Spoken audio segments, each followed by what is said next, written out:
சுற்றி இருக்கவங்க கிட்ட கொஞ்சம் கவனமாக இருந்துக்கிறது நல்லது. ஒரு சில மீன ராசியில் இருக்கவங்க வீடு கட்டக்கூடிய ஒரு அமைப்பு, வீடு வாங்கக்கூடிய அமைப்பு, நிலம் வாங்கக்கூடிய அமைப்பு இதெல்லாம் இருக்கிறப்போ, அதில் கொஞ்சம் நிதானமாக, கவனமாக செயல்படுறது அப்படிங்கிறது நல்லது.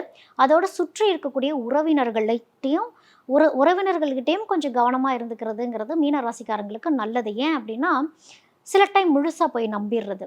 அதுக்கப்புறம் சிக்கல்ல மாட்டக்கூடிய ஒரு அமைப்பு. நீங்களும் 1 தடவைக்கு 2 தடவ செக் பண்ணிக்கணும். யார்கிட்டயாவது ஒரு பொறுப்ப நம்பி குடுக்குறீங்க அப்படின்னா, முழுசா குடுத்துட்டு வந்துறக்கூடாது. நீங்களும் அது என்னன்னு எட்டி பார்த்துக்கிறது நல்லது. இப்ப சில பேர்லாம் வந்து வீடு கட்டுறக்கு ஃப்ளோர் பிளான்லாம் போட்டுட்டு இருக்கக்கூடிய அமைப்பெல்லாமே வந்து குரு குடுப்பார்.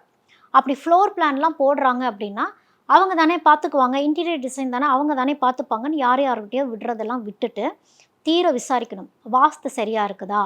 நான் வாங்குன இடம் சரியா இருக்குதா? எந்த திசைய நோக்கி எப்படி பண்றாங்க? எனக்கு அது அமையுமா? ஏன்னா, மீன ராசிக்காரங்கலாம் நிறைய உழைப்பு போடக்கூடியவங்க. ஸோ, உங்களுடைய உழைப்புக்கான ஊதியத்த தான் இப்ப குரு குடுக்க போறார்.